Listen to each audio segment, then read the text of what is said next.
Hi friends, ಹೇಗಿದ್ದೀರಿ ಸ್ನೇಹಿತರೆ? ಮೊದಲಿಗೆ ತಮ್ಮೆಲ್ಲರಿಗೆ ಶ್ರೀ ಸಾಯಿ ಅಕಾಡೆಮಿ ಧಾರವಾಡ ಪೂರ್ವವಾಗಿ ಹೃತ್ಪೂರ್ವಕವಾದ ಧನ್ಯವಾದಗಳನ್ನು ಸಲ್ಲಿಸ್ತೇನೆ. ನಾವು 3-4 ವಿಡಿಯೋ ಮಾಡಿದ್ವಿ. ತಾವು ಅದ್ಭುತವಾಗಿರುವಂತಹ ಪ್ರತಿಕ್ರಿಯೆನ ಕೊಟ್ಟಿದ್ದೀರದಕ್ಕೆ. ಬರೀ ಥ್ಯಾಂಕ್ಸ್ ಅಂತ ಹೇಳಿದ್ರು ಕಡಿಮೆ, ಧನ್ಯವಾದ ಅಂತ ಹೇಳಿದ್ರು ಕಡಿಮೆ. ನೀವು ತೋರಿಸಿರೋ ರೀತಿಗೆ, ನಮ್ಮ ಜವಾಬ್ದಾರಿಯನ್ನು ಹೆಚ್ಚಿಸಿರೋ ರೀತಿಗೆ. ಸ್ನೇಹಿತರೆ, ತಾವು ಜೊತೆಗೊಂದು ಸಲಹೆ ಕೂಡ ಕೊಟ್ಟಿದ್ರಿ. ಸೌಂಡಲ್ಲಿ ಏನೋ ಇಶ್ಯೂ ಇದೆ ಅಂತ ಹೇಳಿ.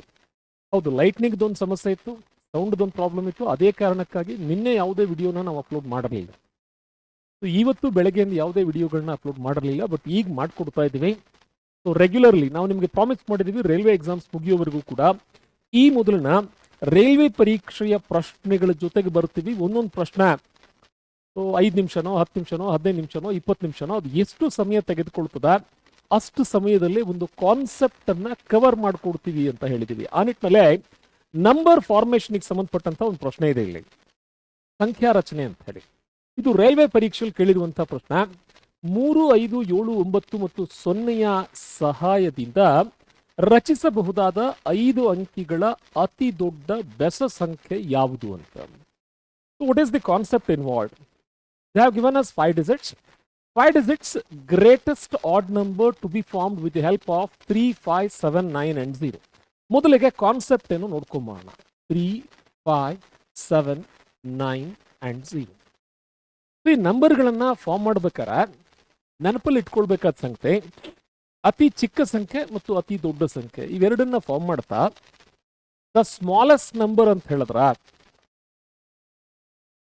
ಚಿಕ್ಕದ್ರಿಂದ ದೊಡ್ಡದ್ರವರೆಗೆ ಸಂಖ್ಯೆಗಳನ್ನ ಆರ್ಗನೈಸ್ ಮಾಡ್ತಾ ಬರ್ತೀವಿ. ಅದೇ ಒಂದು ವೇಳೆ ಲಾರ್ಜೆಸ್ಟ್ ನಂಬರ್ ಅಂದ್ರೆ ದೊಡ್ಡದ್ರಿಂದ ಚಿಕ್ಕದ್ರವರೆಗೆ ಅಂಕಿಗಳನ್ನ ಆರ್ಗನೈಸ್ ಮಾಡ್ತೀವಿ ಅಂತ ಅರ್ಥ.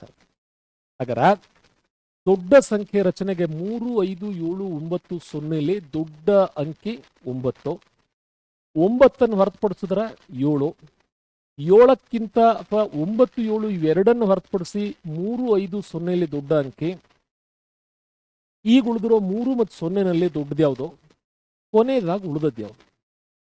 ಈ ಮಾದರಿಯಲ್ಲೇ ಕೊಟ್ಟ ಅಂಕಿಗಳಿಂದ ರಚಿಸಬಹುದಾದ ದೊಡ್ಡ ಸಂಖ್ಯೆ ಅಂತ ಹೇಳಿದ್ರ ಎಡಬದಿಯಿಂದ ಬರೆಯುವಣಿಗೆ ಶುರು ಮಾಡಿದಾಗ ಮೊದಲಿಗೆ ಅತಿ ದೊಡ್ಡ ಅಂಕಿಯನ್ನು ಬರೀತೀವಿ, ಆಮೇಲೆ ಉಳಿದಿರೋದ್ರಲ್ಲಿ ಅತಿ ದೊಡ್ಡದು, ಉಳಿದಿರೋದ್ರಲ್ಲಿ ಅತಿ ದೊಡ್ಡದು, ಈ ರೀತಿ ಅನುಕ್ರಮವಾಗಿ ಬರೀತೀವಿ. ಅದೇ ಒಂದು ವೇಳೆ ಚಿಕ್ಕ ಸಂಖ್ಯೆ ಯಾವುದು ಅಂತ ಕೇಳಿದ್ರ ಈ 5ರಲ್ಲಿ ಚಿಕ್ಕ ಅಂಕಿ 0, ಈ 4ರಲ್ಲಿ ಚಿಕ್ಕದು 3, ಈ 3ರಲ್ಲಿ ಉಳಿದಿರೋದ್ರಲ್ಲಿ ಚಿಕ್ಕದು ಯಾವುದು 5, 7, 9ರಲ್ಲಿ ಚಿಕ್ಕದು ಯಾವುದು 7, ಉಳಿದಿರೋದು ಒಂದೇ ಅಂಕಿ. ಸಾಮಾನ್ಯವಾಗಿ ಚಿಕ್ಕ ಸಂಖ್ಯೆಯ ರಚನೆ ಈ ಮಾದರಿಯಲ್ಲಿ ಇರ್ತದೆ. ಬಟ್ ಪ್ರಾಬ್ಲಮ್ ಏನಾಗಿದೆ ಇಲ್ಲಿ, ಎಡಬದಿಯ ಅಂತ್ಯಕ್ಕೆ ಬರೆದ 0ಯನ್ನ ಒಂದು ಸ್ಥಾನ ಬೆಲೆಯಾಗಿ ಪರಿಗಣಿಸೋದಿಲ್ಲ. ಏನ್ ಹಾಗಂದ್ರೆ, ಈಗ ಉದಾಹರಣೆಗೆ ಫಾರ್ ಎಕ್ಸಾಂಪಲ್ 2025 ಸ್ನೇಹಿತರೆ, ಈ 0 ಎಡಬದಿಯ ಅಂತ್ಯಕ್ಕಿಲ್ಲ ಅನ್ನೋ ಕಾರಣಕ್ಕಾಗಿ ಇದಕ್ಕೊಂದು ಬೆಲೆ ಇದೆ. ಸಪೋಸ್ ಒಂದ್ ವೇಳೆ 225 ಬರೆದು 225ಕ್ಕಿಂತ ಮುಂಚೆ ನೀವು 1 0 ಬರೆದ್ರೆಷ್ಟೋ, 2 0 ಬರೆದ್ರೆಷ್ಟೋ, ನಿಮಗೆ ಎಷ್ಟು 0ಗಳನ್ನು ಬರೆದಾಗಿಯೂ ಕೂಡ ಸಂಖ್ಯೆಯ ಮೌಲ್ಯ ಬದಲಾಗೋದಿಲ್ವಲ್ಲ. ಆವಾಗ ಹೇಳ್ತೀವಿ ಎಡಬದಿಯ ಅಂತ್ಯಕ್ಕೆ ಬರೆದ 0ಗೆ ಬೆಲೆ ಇಲ್ಲ. ಹಾಗಾದ್ರೆ 225ಅನ್ನ 3 ಅಂಕಿ ಸಂಖ್ಯೆ ಅನ್ಬೇಕಾ, 4 ಅಂಕಿ ಸಂಖ್ಯೆ ಅನ್ಬೇಕಾ, 5 ಅಂಕಿ ಸಂಖ್ಯೆ ಅನ್ಬೇಕಾ? ಇಲ್ಲ ಸರ್, ನಾವು ಪರಿಗಣಿಸೋದು 3 ಅಂಕಿ ಸಂಖ್ಯೆ ಮಾತ್ರ. ಹಾಗಾದ್ರೆ ಇಲ್ಲಿ ನಮಗೆ ಎರರ್ ಎಲ್ಲಿ ಉಂಟಾಯ್ತು ನೋಡಿ. ಅತಿ ಚಿಕ್ಕ ಸಂಖ್ಯೆಯನ್ನೇನೋ ರಚನೆ ಮಾಡಿದ್ವಿ, ಬಟ್ ಈ 0 ಲೆಕ್ಕಕ್ಕೆ ತೆಗೆದುಕೊಳ್ಳದೆ ಹೋದ್ರೆ ಇದು 4 ಅಂಕಿಯ ಸಂಖ್ಯೆ ಆಗ್ತದೆ. ಪ್ರಶ್ನೆ ಕೇಳಿದ್ದು 5 ಅಂಕಿಯ ಸಂಖ್ಯೆನ ರಚನೆ ಮಾಡಿ ಅಂತ. ಇಂಥ ಸಂದರ್ಭದಲ್ಲಿ ಆಗಬೇಕಾಗಿರುವ ಬದಲಾವಣೆ ಒಂದೇ ಒಂದು, ಇವರಿಬ್ಬರನ್ನ ಅದಲು ಬದಲು ಮಾಡ್ತೀವಿ. 3, 0, 5, 7, 9 ಈ ಮಾದರಿಯಲ್ಲೇ ಚಿಕ್ಕ ಸಂಖ್ಯೆಯ ರಚನೆ, ದೊಡ್ಡ ಸಂಖ್ಯೆಯ ರಚನೆ. ಇದು ಒಂದು ಪ್ರಿನ್ಸಿಪಲ್ ಆಯ್ತು. ಈಗ ಎರಡನೇ ಪ್ರಿನ್ಸಿಪಲ್ ಬರೋಣ. ಅವ್ರೇನ್ ಹೇಳಿದಾರೆ, ದೊಡ್ಡ ಸಂಖ್ಯೆನ ರಚನೆ ಮಾಡಬೇಕು, ಜೊತೆಗೆ ಆ ದೊಡ್ಡ ಸಂಖ್ಯೆ ಬೆಸ ಸಂಖ್ಯೆನೇ ಆಗಿರ್ಬೇಕು. It must be an odd number. ಹಾಗಾದ್ರೆ ಚಿಕ್ಕ ಸಂಖ್ಯೆ ರಚನೆ ಮಾಡಿದೀವಿ, ದೊಡ್ಡ ಸಂಖ್ಯೆ ರಚನೆ ಮಾಡಿದೀವಿ. ಈಗ ಈ ಸಂಖ್ಯೆ ಬೆಸ ಸಂಖ್ಯೆ ಎಂದು ಕರೆಯಲ್ಪಡಬೇಕು ಅಂತ ಹೇಳಿದ್ರೆ ಬಿಡಿ ಸ್ಥಾನದಲ್ಲೇ ಯಾರು ಬರ್ಬೇಕು ನಮಗೆ? 1, 3, 5, 7 ಅಥವಾ 9 ಈ 5ರಲ್ಲಿ ಯಾರು ಒಬ್ರು ಬಂದ್ರೆ ಬೆಸ ಸಂಖ್ಯೆ ಅಂತ ಇರ್ತದೆ. In English, we call it as odd number. Any number which is not completely divisible by 2 will be referred as an odd number. ಯಾವ ಸಂಖ್ಯೆ ಎರಡರಿಂದ ನಿಶ್ಶೇಷವಾಗಿ ಭಾಗ ಹೋಗೋದಿಲ್ವೋ ಅದನ್ನ ಬೆಸ ಸಂಖ್ಯೆ ಅಂತ ಕರಿತೀವಿ, ಅಥವಾ ಆಡು ಭಾಷೆಯಲ್ಲಿ ಹೀಗೂ ನೆನ್ಪಿಡ್ತೀವಿ ಪುಟ. ಅದನ್ನು ಏನಂತ ಹೇಳಿ, ಬಿಡಿ ಸ್ಥಾನದಲ್ಲಿ 1, 3, 5, 7 ಅಥವಾ 9 ಹೊಂದಿರುವ ಎಲ್ಲಾ ಸಂಖ್ಯೆಗಳನ್ನ ಬೆಸ ಸಂಖ್ಯೆಗಳೆಂದು, ಅಥವಾ ಎರಡರಿಂದ ನಿಶ್ಶೇಷವಾಗಿ ಭಾಗ ಹೋಗದೇ ಇರುವ ಸಂಖ್ಯೆಗಳನ್ನ ಬೆಸ ಸಂಖ್ಯೆಗಳೆಂದು ಕರೆಯಲಾಗ್ತದೆ. ಆದ್ರೆ ಇಲ್ಲಿ ಬರೆದಿರುವಂತಹ 0 ಸಮಸಂಖ್ಯೆ ಆಗತ್ತಾ ಪುಟ್ಟ, ಬೆಸ ಸಂಖ್ಯೆ ಆಗತ್ತಾ? ನಾವು ನೀವು ಕಲಿಬೇಕಾರೆ ಅದರ ಆಲೋಚನೆ ಬೇರೆ ಇತ್ತು ಪುಟ. 0ಗೆ ಸಂಬಂಧಪಟ್ಟಂತೆ ನೆನಪಿಡಬೇಕಾದ ವಿಷಯಗಳು ಏನೇನು ನೋಡ್ಕೊಳ್ಳಿ. ಫಸ್ಟ್ ಆಫ್ ಆಲ್, 0ಯನ್ನ ನಾವು ಸಿಂಗಲ್ ಡಿಜಿಟ್ ನಂಬರ್ ಅಂತ ಕನ್ಸಿಡರ್ ಮಾಡಲ್ಲ. ಫಸ್ಟ್ ಥಿಂಗ್, 1ರಿಂದನೇ ನಾವು ನಂಬರ್ಸ್ ಲೆಕ್ಕ ಹಾಕ್ತಾ ಹೋಗ್ತೀವಿ. ಈಗ ಸ್ವಾಭಾವಿಕವಾಗಿ ಎಣಿಕೆಯ ಸಂಖ್ಯೆಗಳು 1ರಿಂದ ಶುರುವಾಗ್ತದೆ, 0ಯಿಂದಲ್ಲ. ಆದರೂ ಕೂಡ 0ಯನ್ನ ಸಂಖ್ಯೆಯ ಬಲಕ್ಕೆ ಬರೆದಾಗ ಅದಕ್ಕೊಂದು ಬೆಲೆ ಇದೆ, ಸಂಖ್ಯಾ ಮೌಲ್ಯ ಇದೆ. ಇನ್ನು 0 ಅನ್ನುವಂಥದ್ದು it's A non negative and non positive integer ಅಂತ ಕರಿತೀವಿ. ಏನ್ ಹಾಗಂದ್ರೆ ಧನವೂ ಅಲ್ಲದ ಋಣವೂ ಅಲ್ಲದ ಪೂರ್ಣಾಂಕ. ಸ್ಕೂಲ್ಸ್ ಅಲ್ಲಿ ಕಲ್ತಿರೋ ಡೆಫಿನೇಷನ್ ನೆನಪಿಗೆ ಬಂತ ನೋಡಿ. It's neither positive nor negative but it is an integer. ಧನವೂ ಅಲ್ಲದ ಋಣವೂ ಅಲ್ಲದ ಒಂದು ಪೂರ್ಣಾಂಕ. ಒಂದು ಸಂಖ್ಯೆ ಬರೆದಿದ್ದೀವಿ, ಆ ಸಂಖ್ಯೆಯ ಹಿಂಬದಿಗೆ ನೀವು ಎಷ್ಟೇ 0ಗಳನ್ನ ಸೇರಿಸಿದಾಗಿಯೂ ಕೂಡ ಬೆಲೆ ಬದಲಾಗುವುದಿಲ್ಲ. ನೀವು 1 ಬಿಟ್ಟು ಬೇಕಾದ್ರೆ 2 ಬಿಟ್ಟು 3 ಎಷ್ಟು 0ಗಳನ್ನಾರು ಸೇರಿಸಿ, ಅದೇ ಒಂದು ವೇಳೆ ಯಾವುದೋ ಒಂದು ಸಂಖ್ಯೆ ಬರೆದಿದ್ದೀವಿ, ಆ ಸಂಖ್ಯೆಯ ಬಲಕ್ಕೆ ನೀವು ಏನಾದ್ರು 0ಯನ್ನ ಸೇರಿಸಿದ್ದೇ ಆಯ್ತು ಅಂತ ಹೇಳಿದ್ರೆ ಖಂಡಿತ ಅದರ ಬೆಲೆ ಬದಲಾಗ್ತದೆ ಅಂತ ಅರ್ಥ. ಉದಾಹರಣೆಗೆ ನೀವು 1 0 ಬರೆದ್ರೆ 2 ಇದ್ದದ್ದು 20 ಆಗತ್ತ, 2 0 ಬರೆದ್ರೆ 2 ಇದ್ದದ್ದು 200 ಆಗತ್ತ.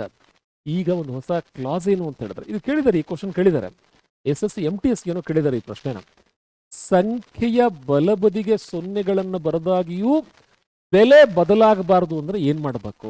ಹಾಗಾರ ಇಲ್ಲಿ ನೋಡಿ, 2 ಅನ್ನೋದು ಒಂದು ಸಂಖ್ಯೆ ಇದೆ, ಬಲಕ್ಕೆ 0 ಬರೆದಿದ್ದೀವಿ. ಹಾಗಾದ್ರೆ ಬೆಲೆ ಬದಲಾಗಬಾರ್ದು ಅಂದ್ರೆ ಇವೆರಡರ ಮಧ್ಯದಲ್ಲಿ ಬಿಂದುವನ್ನ ಪರಿಚಯಿಸಬೇಕು ಅಂತ ಅರ್ಥ. 0ಗೆ ಏನಿಲ್ಲ ಆಡ್ ಆನ್ ಆಗಿದೆ, ಗಮನಿಸಬೇಕು ಊಟ. ಇದರ ಜೊತೆಗೆ 0ಯನ್ನ ಪ್ರಸ್ತುತ ಸಮ ಸಂಖ್ಯೆ ಎಂದು ಪರಿಗಣಿಸಲಾಗಿದೆ. ನಾವೆಲ್ಲ ಓದ್ಬೇಕಾದ್ರೆ ಹೇಗಿತ್ತು? ಸಮವೂ ಅಲ್ಲದ ಬೆಸವೂ ಅಲ್ಲದ ಒಂದು ಪೂರ್ಣಾಂಕ ಅಂತ ಕೂಡ ಕೆಲವು ಸ್ನೇಹಿತರು ಓದಿರಬಹುದು. ಆದರೆ ಪ್ರಸ್ತುತ ಅಂತಾರಾಷ್ಟ್ರೀಯ ಗಣಿತಜ್ಞರ ಸಂಘಟನೆಯು ಇಂಟರ್ನ್ಯಾಷನಲ್ ಮ್ಯಾಥಮೆಟಿಷಿಯನ್ಸ್ ಅಸೋಸಿಯೇಷನ್ ಎಂಬ ಸಂಘಟನೆ 0ಯನ್ನ ಸಮ ಸಂಖ್ಯೆ ಎಂದು ಒಪ್ಪಿಕೊಂಡಿದೆ. ಅಧಿಕೃತವಾಗಿ ಅದನ್ನ ದೃಢೀಕರಿಸಲಾಗಿದೆ. ಸೊ 0 ಅಂದಾಗ ಜ್ಞಾಪಕಕ್ಕೆ ಬರಬೇಕಾಗಿರುವಂತ ಎಲ್ಲ ವಿಷಯಗಳಿವು ಅಲ್ಲದ 0 ಇದು ಭಾರತೀಯರ ಕೊಡುಗೆ. 0 ಭಾರತೀಯರ ಕೊಡುಗೆ. 0 ಎಲ್ಲಾ ಸಂಖ್ಯೆಗಳಿಂದ ಭಾಗ ಹೋಗ್ತದೆ, ಆದ್ರೆ 0 0ಯಿಂದ ಭಾಗ ಹೋಗುವುದಿಲ್ಲ. ಶ್ರೀನಿವಾಸ್ ರಾಮಾನುಜಂರವರು ಕೊಟ್ಟಂತ ಕಲ್ಪನೆ, ಇಟ್ಸ್ ಎನ್ ಇನ್ಡಿಟರ್ಮಿನೆಂಟ್ ಫಾರ್ಮ್. ಹೌದಾ? ಇದು ಒಂದು 0 ಅಂದ ತಕ್ಷಣ ಇಷ್ಟೆಲ್ಲ ನೆನಪಿಸ್ಕೋಬೇಕು, 1 ಅಂದ ತಕ್ಷಣ ಅದಕ್ಕೆ ಸಂಬಂಧಪಟ್ಟದ್ದೆಲ್ಲ ನೆನಪಿಸ್ಕೋಬೇಕು. ಈಗ ಪುನಃ ಪ್ರಶ್ನೆ ಕಡೆ ಬರ್ತೇನೆ ನಾನು. ಸಂಖ್ಯೆಗಳ ಎಡಕ್ಕೆ ಬರದ 0ಗಳಿಗೆ ಬೆಲೆ ಇಲ್ಲ, ಸಂಖ್ಯೆಗಳ ಬಲಕ್ಕೆ ಬರದ 0ಗಳಿಗೆ ಬೆಲೆ ಇರ್ತದೆ. ಆದ್ರೆ ನೀವು 0ಗಳನ್ನು ಎಷ್ಟು ಹೆಚ್ಚುತ್ತಾ ಹೋಗ್ತೀರಿ, ಒಂದಿದ್ದು 10, 100, 1000, 10,000 ಬೆಲೆ ಹೆಚ್ಚುತ್ತಾ ಹೋಗ್ತದೆ. ಆ ಬೆಲೆ ಹೆಚ್ಚಾಗಬಾರ್ದು ಅಂದ್ರೆ ಬಿಂದುವನ್ನು ಬಳಕೆ ಮಾಡ್ತೀವಿ ಅಂತ ಅರ್ಥ. ಸದ್ಯಕ್ಕೆ ವಾಪಸ್ ಮತ್ತೆ ಪ್ರಶ್ನೆ ಕಡೆಗೆ ಬರ್ತೇನೆ ನಾನು. ಅವ್ರು ಹೇಳ್ತಾರ ಒಂದು ಬೆಸ ಸಂಖ್ಯೆಯ ರಚನೆ ಆಗಬೇಕು ಅಂತ ಪ್ರಶ್ನೆ ಹೇಳಿದ್ದಾರೆ ಅಲ್ವಾ. ನಾವಿಲ್ಲೇ ಅತಿ ದೊಡ್ಡ ಸಂಖ್ಯೆ ಅತಿ ಚಿಕ್ಕ ಸಂಖ್ಯೆಗಳನ್ನ ರಚನೆ ಮಾಡ್ಕೊಂಡು ವೇಟ್ ಮಾಡ್ತಾ ಇದೀವಿ. ಆದ್ರೆ 0 ಅನ್ನೋದು ಒಂದು ಸಮ ಸಂಖ್ಯೆ ಆಯ್ತು ಅಂತ ಹೇಳಿದ್ರೆ ಒಟ್ಟು ಸಂಖ್ಯೆ 2ರಿಂದ ಭಾಗ ಹೋಗುತ್ತೆ ಅಂತಂದ್ರೆ ಒಟ್ಟು ಸಂಖ್ಯೆ 97,532ರಿಂದ ಭಾಗ ಹೋದಾಗ ಅದೊಂದು ಸಮ ಸಂಖ್ಯೆ. ಅವ್ರು ಹೇಳಿದ್ದು ಬೆಸ ಸಂಖ್ಯೆಯನ್ನು ರಚನೆ ಮಾಡಿ ಅಂತ ಹೇಳಿ. ಹಾಗಾದ್ರೆ ಇವರಿಬ್ಬರನ್ನ ಅದಲ್ ಬದಲು ಮಾಡಬೇಕು ಅಂತ ಅರ್ಥ. 97503 ಅಂದ್ರೆ 97,503 ಅಂತ ಇದೆಯಾ ಆಯ್ಕೆಲೆ? 97,503. ಇಷ್ಟೆಲ್ಲಾ ಸರ್ಕಸ್ ಬೇಡ ಅನ್ನೋದಾದ್ರೆ ಈಗ ಆಲ್ಟರ್ನೇಟ್ ಮೆಥಡಿಗೆ ಬರೋಣ. ಏನು, ಸುಮ್ಮನೆ ಚಾಯ್ಸ್ ನೋಡ್ಕೊಂಡು ಉತ್ತರ ಕೊಡೋಣ. ಅವ್ರೇನ್ ಹೇಳ್ತಾರ, ಸರ್ 5 ಸ್ಥಾನಗಳ ಬೆಸ ಸಂಖ್ಯೆ, ಇದು ಬೆಸ ಅಲ್ಲ, ಹೀಗಾಗಿ ಇದು ಉತ್ತರ ಅಲ್ಲ. ಇನ್ನು ಅದು ದೊಡ್ಡ ಸಂಖ್ಯೆ ಆಗಿರ್ಬೇಕು, 90,097, 97. ಹಾಗಾದ್ರೆ 90 ಅನ್ನೋದು ಉತ್ತರ ಅಲ್ಲ, ಯಾಕಂದ್ರೆ ದೊಡ್ಡ ಸಂಖ್ಯೆ ಆಗ್ಬೇಕಲ್ಲ. 97,500, 97,053. ಎರಡರಲ್ಲಿ ದೊಡ್ಡದು ಯಾವುದು? 97,500 ಅನ್ನೋದು ದೊಡ್ಡದು. ಹಾಗಾದ್ರೆ ಇದೇ ಉತ್ತರ, ಇದು ಉತ್ತರ ಅಲ್ಲ. ಸ್ನೇಹಿತರೆ, ಆಯ್ಕೆಗಳಿದ್ದಾಗೂ ಉತ್ತರ ಬರೆಯೋದು ಗೊತ್ತಿರಬೇಕು, ಆಯ್ಕೆಗಳು ಇಲ್ಲದೆ ಇದ್ದಾಗಲೂ ಉತ್ತರ ಬರೆಯೋದು ಗೊತ್ತಿರಬೇಕು. ಒಂದ್ಸರಿ ಸಿಂಪಲ್ ಆಗಿ ರಿವಿಷನ್ ಮಾಡ್ತೀನಿ ನೋಡಿ. ಕೊಟ್ಟಿರುವ ಅಂಕಿಗಳಿಂದ ದೊಡ್ಡ ಸಂಖ್ಯೆಯ ರಚನೆ, ಉದಾಹರಣೆಗೆ 1, 3, 4, 3 ಅಂಕಿ ಕೊಟ್ಟಿದ್ದಾರೆ. 3 ಸ್ಥಾನಗಳಿಂದ ರಚನೆ ಮಾಡಬಹುದಾದ ಸಂಖ್ಯೆ ತೆಗೆದುಕೋಬೇಕು. ಅವ್ರು ಏನೂ ಕೊಟ್ಟಿಲ್ಲ ಅಂದ್ರೆ ಒಂದು ಕಂಡೀಷನ್ ನೆನ್ಪಿಟ್ಕೊಳ್ಳಿಲೆ, ರಿಪಿಟೇಷನ್ ಇಸ್ ನಾಟ್ ಅಲೌಡ್. ಈ ಕಂಡೀಷನ್ ಗೊತ್ತಿರಲಿ ಅಂದ್ರೆ ಪುನರಾವರ್ತನೆಗೆ ಅವಕಾಶ ಇಲ್ಲ ಅಂತ ಅರ್ಥ. ಹಾಗೇನಾರು ಇತ್ತು ಅಂತ ಹೇಳಿದ್ರೆ ಅವರು ಅದನ್ನ ಸ್ಪಷ್ಟಪಡಿಸ್ತಾರೆ. ಪುನರಾವರ್ತನೆಗೆ ಅವಕಾಶ ಇರದೇ ಇರುವಂತ 1, 3, 4 ಬಳಸಿ ರಚಿಸಬಹುದಾದ ಅತಿ ದೊಡ್ಡ ಸಂಖ್ಯೆ ಮತ್ತು ಅತಿ ಚಿಕ್ಕ ಸಂಖ್ಯೆ ಎಷ್ಟು ಸ್ಥಾನಗಳದು? 3 ಸ್ಥಾನಗಳದು. ಹಾಗಾದ್ರೆ ಚಿಕ್ಕ ಸಂಖ್ಯೆ ರಚನೆ ಮಾಡಬೇಕು ಅಂದ್ರೆ ಚಿಕ್ಕದ್ರಿಂದ ಶುರು ಮಾಡ್ತೀವಿ, ದೊಡ್ಡ ಸಂಖ್ಯೆ ರಚನೆ ಮಾಡಬೇಕು ಅಂತ ಹೇಳಿದ್ರೆ ದೊಡ್ಡದ್ರಿಂದ ಶುರು ಮಾಡ್ತೀವಿ. ಸರಿ, ಹಾಗಾದ್ರೆ ಚಿಕ್ಕ ಸಂಖ್ಯೆ ನಂಬರ್ 1, ಅವು 2ರಲ್ಲಿ ಉಳಿದಿರೋದು ಚಿಕ್ಕದು 3, 2ರಲ್ಲಿ ಉಳಿದಿರೋದು ಚಿಕ್ಕದು ನಂಬರ್ 4, ಯಾಕಂದ್ರೆ 2 ಆಲ್ರೆಡಿ ಬರ್ದಾಗಿದೆ. ದೊಡ್ಡ ಸಂಖ್ಯೆ 1, 3, 4ರಲ್ಲಿ ದೊಡ್ಡದು ಯಾವುದು? 4. 3, 1ರಲ್ಲಿ ದೊಡ್ಡದು ಯಾವುದು? 3. ಉಳಿದಿರೋದು ಯಾವುದು? 1. ಹಾಗಾದ್ರೆ 1, 3 ಮತ್ತು 4ರಿಂದ ರಚಿಸಬಹುದಾದ ದೊಡ್ಡ ಸಂಖ್ಯೆ 431, ಚಿಕ್ಕ ಸಂಖ್ಯೆ 134. ಸಪೋಸ್ ಒಂದು ವೇಳೆ ಈಗ ಕಂಡೀಷನ್ ಸೇರಿಸ್ತಾರೆ ನಾನು, 1, 3, 4ರಿಂದ ರಚಿಸಬಹುದಾದ 3 ಸ್ಥಾನಗಳ ಅತಿ ಚಿಕ್ಕ ಬೆಸ ಸಂಖ್ಯೆ ನೋಡಿ. ಕಂಡೀಷನ್ ನೋಡಿ, ಈ ಸಾರಿ ಆಡ್ ನಂಬರ್. ಇಲ್ಲೇನಾಯ್ತು? 134ರಲ್ಲಿ ಬಿಡಿ ಸ್ಥಾನದಲ್ಲಿ ಯಾವತ್ತು ಒಂದು ನಂಬರ್ ಸಮ ಅಥವಾ ಬೆಸ ಅಂತ ಡಿಫೈನ್ ಆಗೋದು ಬಿಡಿ ಸ್ಥಾನವನ್ನು ನೋಡ್ಕೊಂಡು.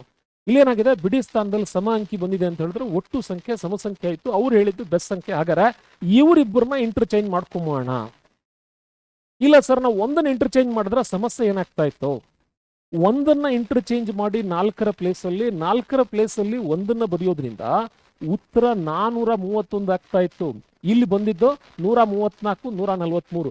ಅವ್ರು ಹೇಳಿದ್ದು ಅತಿ ಚಿಕ್ಕ ಸಂಖ್ಯೆಯ ರಚನೆ ಅಂತ ಹೇಳಿದ್ದಾರೆ. ಆದ್ದರಿಂದ ನಾವು 1 ಮತ್ತು 4 ಪರಸ್ಪರ ಅದಲ್ ಬದಲಿ ಮಾಡಲಿಲ್ಲ, ಅದ್ರ ಬದಲಿಗಿರುವಂತಹ ಕೊನೆ 2 ಅಂಕಿಗಳನ್ನಷ್ಟೇ ಅದಲ್ ಬದಲು ಮಾಡಿ ಉತ್ತರ ಹೇಳ್ತಾ ಇದೀವಿ ಅಂತ. ಇಡಿಯಾದ ಪ್ರಶ್ನೆನ ವಾಪಸ್ ರಿಪೀಟ್ ಮಾಡ್ಕೊಂಡು ಬರ್ತೀನಿ ನೋಡಿ. ಇಲ್ಲಿ ಪ್ರಶ್ನೆ ಏನಿದೆ? 5 digits greatest odd number to be formed. First of all, greatest number, ದೊಡ್ಡ ಸಂಖ್ಯೆ ರಚನೆ ಮಾಡಬೇಕು ಅಂದ್ರೆ ದೊಡ್ಡದ್ರಿಂದ ಶುರು ಮಾಡ್ತೀವಿ. 9, 7, 5, 3, 0. ದೊಡ್ಡದರಿಂದ ಚಿಕ್ಕದ್ರವರೆಗೂ ಬರ್ಕೊಂಡಿದ್ದೀವಿ.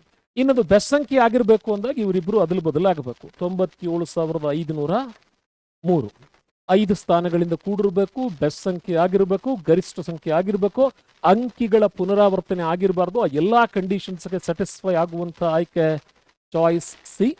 ಈಗ ಕಾನ್ಸೆಪ್ಟ್ ಏನೋ ಫಾಲೋ ಆಯ್ತಾ ಪುಟ?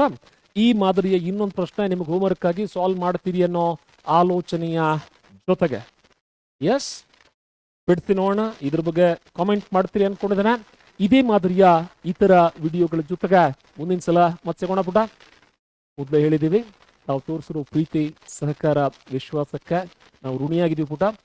ನಿಮ್ಮ ಸಲಹೆ ಅಂತ ನೀವು ಕಳಿಸ್ತಾ ಇರೋ ಪ್ರಾಬ್ಲಮ್ಸ್ ಅನ್ನು ಕೂಡ ತೆಗೆದುಕೊಂಡಿದ್ದೀವಿ. ನಿಮ್ಮ ಸಲಹೆ ಅಂತ ಲೈಟಿಂಗ್ ಸಮಸ್ಯೆ ಇದೆ ಅಂತ ಹೇಳಿದ್ರೆ ಲೈಟಿಂಗ್ ಪ್ರಾಬ್ಲಮ್ ಬಹುಶಃ ಇವತ್ತು ಸಾಲ್ವ್ ಆಗಿದೆ ಅನ್ಕೊಳ್ತಾನೆ.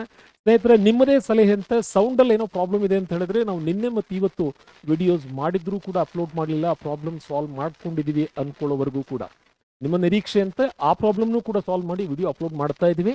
ನಿಮಗೆ ಆಡಿಯೋ ಮತ್ತು ವಿಡಿಯೋ ಕ್ಲಿಯರ್ ಆಗಿದ್ರೆ, ಪ್ರಾಬ್ಲಮ್ ಕ್ಲಿಯರ್ ಆಗಿದ್ರೆ ನಿಮ್ಮ ಕಾಮೆಂಟ್ ಮೂಲಕ ನಿಮ್ಮ ಪ್ರೀತಿಯನ್ನು ತೋರಿಸಿ ಅಂತ ಹೇಳ್ತಾ ಮುಂದಿನ ವಿಡಿಯೋ ಜೊತೆ ಮತ್ತೆ ಸಿಗೋಣ. ನಿಮಗೆ RRB ಎಕ್ಸಾಮ್ಸ್ ಮುಗಿಯೋವರೆಗೂ ಈ ಸರಣಿ ಮುಂದುವರಿತದೆ.